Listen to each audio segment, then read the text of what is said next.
Hello everyone, welcome to CPK Social Science classes. So dear students, in this lecture we'll discuss about factors that have enabled globalization. इससे previous वाले lecture में मैंने आपको discuss किए थे कि 2 factors हैं जो ग्लोबलाइजेशन प्रोसेस को अनेबल करते हैं। पहला था हमारा टेक्नोलॉजी, अब दूसरा है हमारा लिबरलाइजेशन।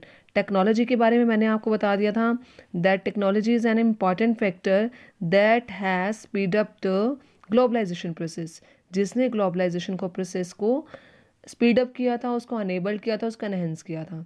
अब हम डिस्कस करेंगे आज के इस लेक्चर में liberalisation. It is the another factor which has enabled globalisation.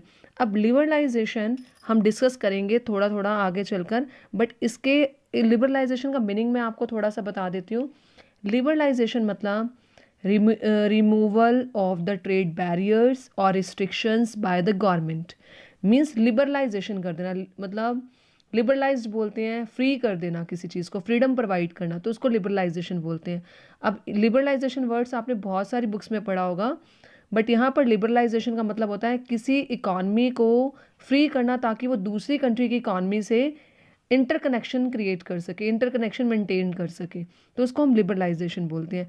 अब एक एग्जांपल से एक्सप्लेन करते हैं कि लिबरलाइजेशन है क्या और लिबरलाइजेशन को रोकते कैसे हैं और उसको एनहेंस कैसे करते हैं, वो सारा हम इस लेक्चर में डिस्कस करेंगे। तो स्टूडेंट्स पढ़ते हैं, हम अपना एग्जाम्पल देखते हैं। Recall the example of imports of Chinese toys. मैंने प्रीवियस वाली वीडियो में आपको चाइनीज़ टॉयज़ का एक एग्जाम्पल दिया था। क्या था उस एग्जाम्पल में कि गवर्नमेंट ने जब इकॉनमी को लिबरलाइज किया है या ट्रेड स्टार्ट किया, एमएनसी यहाँ पर आई थी, तो एमएनसी जब आई थी, क्योंकि हमने ग्लोबलाइजेशन प्रोसेस को एनहेंस करना है। ग्लोबलाइजेशन कब होता है? Entry of MNC, multinational company को हमने फ्री कर दिया कोई कि वो यहाँ पर आ सकती है, इन्वेस्टमेंट क्रिएट कर सकती है और ट्रेड कर सकती है। फॉरेन इन्वेस्टमेंट होगी, फॉरेन ट्रेड होगा, तो एक इकॉनमी दूसरी इकॉनमी के साथ इंटरकनेक्टेड हो जाएगी, जिसको हम क्या बोलते हैं? ग्लोबलाइजेशन। अब जैसे ही एमएनसी की यहाँ पर एंट्री हुई तो चाइनीज़ टॉयज़ हमारी इंडिया में एक्सपोर्ट होना शुरू हो गए। और एक्सपोर्ट कौन कर रहा है? चाइनीज़ मैन्युफैक्चरर्स जो थे वो हमारी इंडिया में एक्सपोर्ट कर रहे थे चाइनीज़ टॉयज़ को एट लोअर प्राइसेस पर। और इतने अब चाइनीज़ टॉयज़ हमारे इंडिया में क्योंकि लो प्राइस पर आ रहे थे और उनका डिज़ाइन भी बहुत सुंदर था, तो चाइनीज़ टॉयज़ हमारे इंडिया की मार्केट में पॉपुलर हो गए। तो उसके बाद क्या हुआ, क्या इफेक्ट पड़ा कि 70 to 80% of toy shops have replaced Indian toys with Chinese toys. कि 70 to 80% टॉय शॉप ने क्या कर दिया था, इंडियन टॉयज़ की बजाय चाइनीज़ टॉयज़ को रखना शुरू कर दिया था। अब इससे क्या हुआ, धीरे धीरे हमारे यहाँ के लोगों का काम कम होना शुरू हो गया। जो डोमेस्टिक टॉयज़ थे वो बिल्कुल फिनिश अप होना शुरू हो गए। और चाइनीज़ टॉयज़ भी ये चाहते थे कि हम इंडिया की मार्केट पर इतना ज़्यादा कंट्रोल कर लें कि सारे के सारे चाइनीज़ टॉयज़ ही खरीदना शुरू हो जाएं और वहाँ का जो मार्केट है वो क्या हो जाए, कोलैप्स हो जाए। तो इसके लिए मतलब वहाँ पर अगर हम डिस्कस करें कि चाइनीज़ टॉयज़ का जब इम्पोर्ट हुआ है इंडिया में, तो वो किसके कारण हुआ था? लिबरलाइजेशन के कारण। क्योंकि लिबरल बना दिया था ट्रेड को कि आसानी से ट्रेड हो सकता है दूसरी कंट्री का हमारी कंट्री में, और हमारी कंट्री भी दूसरी कंट्री में ट्रेड कर सकती है। तो लिबरलाइजेशन की वजह से एक सेटबैक मिला था हमारी कंट्री को कि वहाँ की खुद की इकॉनमी जो थी और जो वहाँ के इंडियन टॉयज़ मेकर थे उनका जो रोल था वो धीरे धीरे क्या होने लग गया था, ख़त्म होने लग गया था। अब क्या हुआ है, इसके कारण गवर्नमेंट ने सोचा क्यों ना ट्रेड बैरियर्स लगा लिए जाए। ट्रेड बैरियर्स क्या होता है? अब ट्रेड बैरियर्स क्या होता है? ट्रेड बैरियर्स मीन्स जो टैक्स लगाना इंपोर्ट के ऊपर। इंपोर्ट मतलब क्या होता है? जो हमारी कंट्री में सामान इन हो रहा हो, इन मतलब आ रहा हो, उसको हम इंपोर्ट बोलते हैं। अगर गवर्नमेंट उसके ऊपर इंपोर्ट लगाती है तो उसको एज अ बैरियर ट्रीट किया जाता है। देखिए, जैसे हम कोई भी टॉय ले लेते हैं, चाइनीज़ टॉयज़ की बात हो रही है तो टॉयज़ ही ले लेते हैं। हमारे इंडिया का जो टॉय है उसकी कॉस्ट मान लो 50 रुपीज़ है, ठीक है? कितनी है? 50 रुपीज़। और जो चाइना से टॉय आ रहा है उसकी कॉस्ट है 30 रुपीज़। अब सारे के सारे क्या करेंगे, 50 रुपीज़ वाला इंडियन टॉय लेने की बजाय कौन सा टॉय लेंगे? 30 रुपीज़ वाला चाइनीज़ टॉय। अब गवर्नमेंट क्या करेगी ताकि हमारी डोमेस्टिक मार्केट कलैप्स ना हो, उसके लिए वो टैक्स लगा देगी इंपोर्ट पर। क्योंकि इंपोर्ट कब लगता है? जब कोई चीज़ हमारी कंट्री के अंदर एंटर करती है। अब वो 30 वाले टॉयज़ के ऊपर अगर गवर्नमेंट 30 रुपीज़ का ही इम्पोर्ट टैक्स लगा देती है तो अब वो टॉय कितने का हो गया? 60 रुपीज़ का। अब क्या 60 रुपीज़ का टॉय जो चाइनीज़ टॉयज़ हमारी कंट्री में एंट्री करेगा तो लोग उसको लेंगे या 50 रुपीज़ का इंडियन टॉय लेंगे? 50 रुपीज़ का इंडियन टॉय लेंगे। तो उससे क्या हुआ, हमने कहीं ना कहीं अपने डोमेस्टिक मार्केट को प्रोटेक्ट करने के लिए बैरियर लगाया। वो बैरियर क्या है? Tax on import. और इस ये पहले बिफोर 1991 से पहले यही चीज़ चलती थी कि गवर्नमेंट ने टैक्सेस लगाए थे ताकि हमारे यहाँ की डोमेस्टिक मार्केट को प्रोटेक्ट किया जा सके। तो ट्रेड बैरियर क्या होता है? It is a government impose restriction on the free international exchange of goods and services. अब गवर्नमेंट रिस्ट्रिक्शंस लगाती है, चाहे वो टैक्स के रूप में लगाए या एक्साइज ड्यूटी लगाए, उसके उसके रूप में लगाए।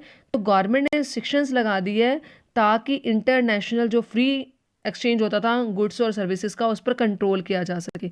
और गवर्नमेंट ट्रेड बैरियर इसलिए लगाती है ताकि हम अपनी डोमेस्टिक मार्केट को, डोमेस्टिक जो प्रोड्यूसर्स हैं उसको बचाया जा सके।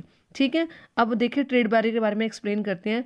Government can use trade barriers to increase और डिक्रीज फॉरेन ट्रेड। अब गवर्नमेंट क्या करती है? ट्रेड बैरियर इसलिए लगाती है, अगर ट्रेड को इंक्रीज करना है, सपोजिंगली बाहर की कंट्री से ज़्यादा सामान आना चाहिए, तो क्या कर देगी? ट्रेड बैरियर को बिल्कुल रिमूव कर देगी, ख़त्म, ताकि सामान आसानी से आ सके और लोग उसको खरीद सके। और अगर मान लो ट्रेड को कम करना हो फॉरेन कंट्री से ताकि हमारी डोमेस्टिक मार्केट को या डोमेस्टिक प्रोड्यूसर्स हैं उसको बचाया जा सके, तो गवर्नमेंट यहाँ पर क्या करेगी? अगर बचाना होगा तो जो ट्रेड बैरियर्स है उसको इंक्रीज कर देगी।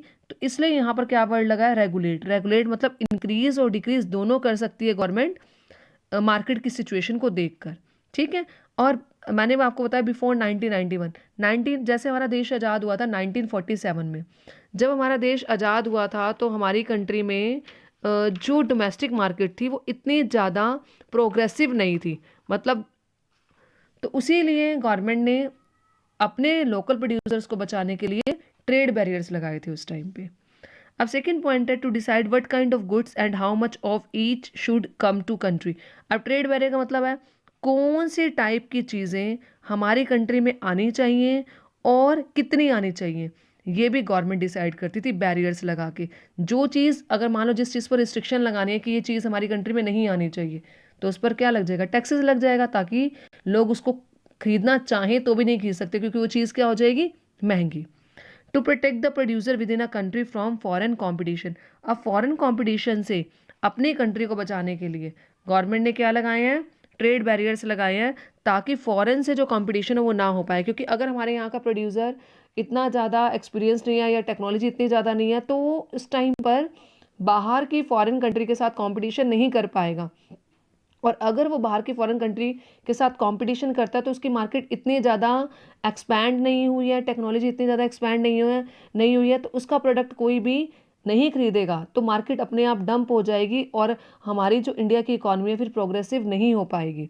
तो इसलिए गवर्नमेंट ने फॉरेन के कॉम्पिटिशन से बचाने के लिए क्या इम्पोज किए हैं? ट्रेड बैरियर लगा दिए कि ना बाहर का सामान आएगा, ना उसके साथ कंपटीशन होगा, ना ही हमारी फॉरेन जो हमारी लोकल मार्केट है वो कोलैप्स होगी। अब India allowed export of only essential items. सिर्फ किन किन चीज़ों का इंपोर्ट होता था? मशीनरी का, फर्टिलाइजर्स का और पेट्रोलियम का। ठीक है स्टूडेंट्स, ये आपका 3 मार्क्स का क्वेश्चन भी आता है, what do you mean by trade barriers and what is its importance. तो थोड़ा सा ओवरव्यू दे देती हूँ। ट्रेड बैरियर मीन्स होता है कि मार्केट में अगर कंट्रोल करना चाहती है, मीन्स अगर गवर्नमेंट रिस्ट्रिक्शंस नहीं लगाएगी ट्रेड पर, तो जितने प्रोडक्ट्स होंगे उतने के उतने प्रोडक्ट्स हमारे मार्केट में आ जाएंगे। और अगर वो चीज़ चीप है और हमारी मार्केट में आ रही है, तो हमारे यहाँ का जो महंगा प्रोडक्ट होगा कोई नहीं खरीदेगा। और अगर हमारे यहाँ का कोई प्रोडक्ट नहीं खरीदेगा तो हमारी सारी की सारी करेंसी हमारी इंडिया की कहाँ चली जाएंगी? फॉरेन चली जाएगी, जिससे हमारी करेंसी की वैल्यू क्या हो जाएगी? डाउन। इसलिए अपने कंट्री की लोगों को बचाने के लिए गवर्नमेंट बैरियर्स लगाती है ताकि हमारी यहाँ की खुद की इकॉनमी फ्लोरिश हो सके। क्योंकि अगर हम कोई भी प्रोडक्ट बनाते हैं इनिशियली उसकी कॉस्ट ज़्यादा पड़ती है, पर अगर हम उसको लॉन्ग टर्म के लिए और लार्ज वॉल्यूम में बनाते हैं तो धीरे धीरे उसकी कॉस्ट कम होनी शुरू हो जाएगी।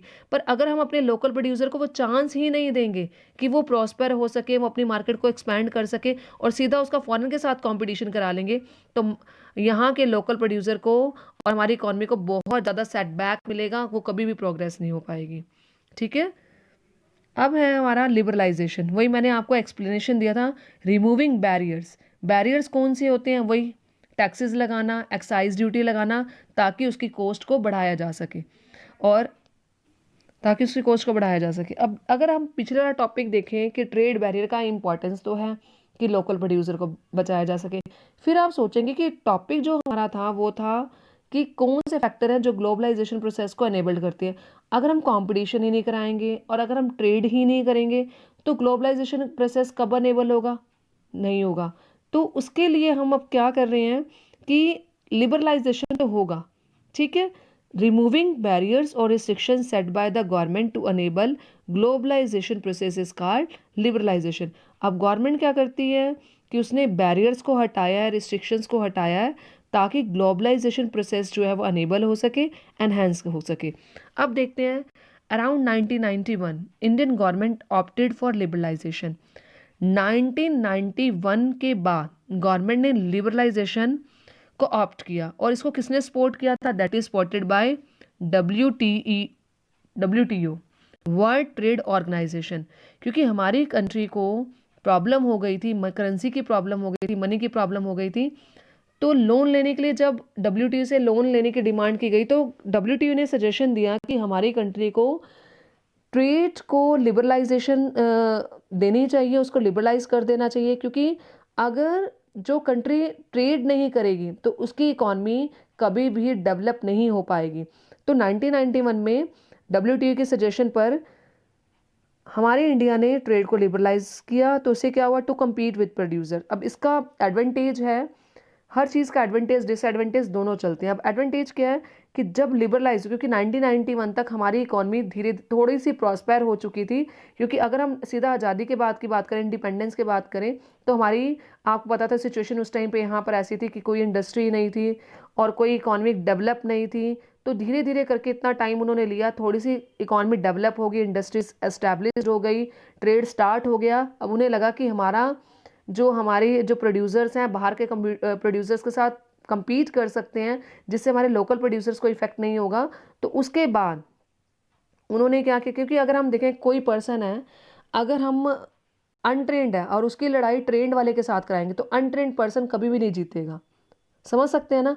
पर अगर हम अपने पर्सन को थोड़ा सा ट्रेंड करते हैं और वो भी ट्रेंड हो जाएगा और सामने वाला ट्रेंड हो जाएगा, तो दोनों आपस में compete कर पाएंगे। और जब दोनों आपस में compete करेंगे तो दोनों में इंप्रूवमेंट होगी, दोनों एक दूसरे को देख के आपस में इंप्रूव करेंगे। तो वही चीज़ चलती है, क्योंकि अब पहले वाली हमारी इकॉनमी ट्रेंड नहीं थी, अब अनट्रेंड को ट्रेंड के साथ compete कराते तो हमारी, तो पहले ही जो सिचुएशन थी वही वाली हो जाती जो आज़ादी से पहले थी।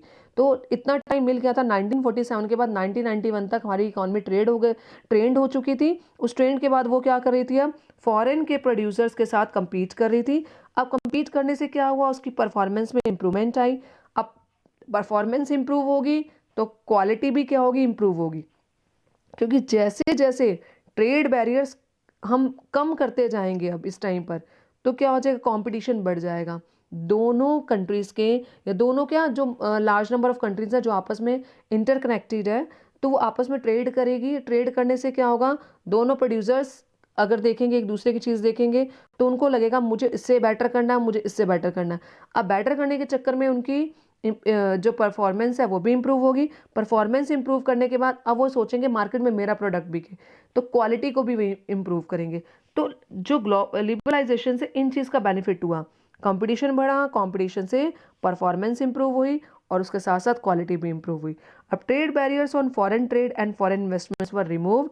जब ट्रेड बैरियर्स को रिमूव किया गया, मतलब ताकि फॉरेन जो MNC है वो यहाँ पर आके अपना ट्रेड भी कर सकें और इन्वेस्ट भी कर सकें यहाँ की मार्केट में, तो इससे क्या हुआ, फॉरेन इन्वेस्टमेंट इंक्रीज हो गई। और जब फॉरेन इन्वेस्टमेंट इंक्रीज होगी तो उससे क्या होगा, फ्री फ्लो ऑफ गुड्स और सर्विसेज होनी शुरू हो जाएगी। तो आप सोच सकते हैं जैसे टेक्नोलॉजी ने हेल्प की थी, इन द सेम वे में लिबरलाइजेशन ने लिबर्टी दे दी थी हमारी इकॉनमी को, कि हमारे यहाँ के प्रोड्यूसर्स को कि वो बाहर से मतलब फॉरेन ट्रेड भी कर सकते हैं और यहाँ का प्रोडक्ट बाहर भेज सकते हैं और बाहर का प्रोडक्ट मंगवा सकते हैं, जिससे MNC यहाँ पर एस्टैब्लिश हुई, उन्होंने फॉरेन ट्रेड स्टार्ट किया, इन्वेस्टमेंट की और गुड्स का जो था फ्री फ्लो होना शुरू हो गया। तो उससे से जो हमारा ग्लोबलाइजेशन प्रोसेस था वो क्या हो गया, एनहेंस हो गया। तो स्टूडेंट, ये हमारा इंपॉर्टेंट टॉपिक है कि लिबरलाइजेशन क्या होता है, लिबरलाइजेशन की क्या इंपॉर्टेंस है। तो आज का हमारा टॉपिक था ग्लोबलाइजेशन में हमने ट्रेड बैरियर्स के बारे में डिस्कस किया है और हमने लिबरलाइजेशन के बारे में डिस्कस किया। आई होप स्टूडेंट्स आपको क्लियर हो गया होगा। नेक्स्ट लेक्चर में हम डिस्कस करेंगे वर्ल्ड ट्रेड ऑर्गेनाइजेशन के बारे में। Thank you.